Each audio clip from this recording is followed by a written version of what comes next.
সর্বশ্রেষ্ঠ হল সুবহানাল্লাহি বিহামদিহি সুবহানাল্লাহিল আযীম, এ দুটি বাক্য।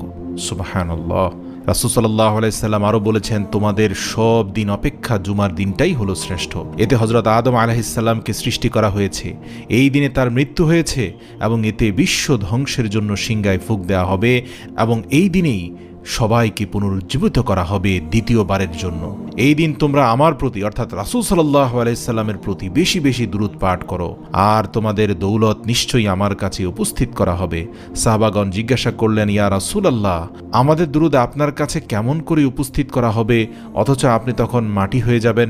রাসূল সাল্লাল্লাহু আলাইহি সাল্লাম উত্তরে বললেন, আল্লাহ তাআলা নবীদের শরীর জমিনের জন্য হারাম করে দিয়েছেন, জমিন চাইলেও নবীদের শরীর ধ্বংস করতে পারে না। সুবহানাল্লাহ।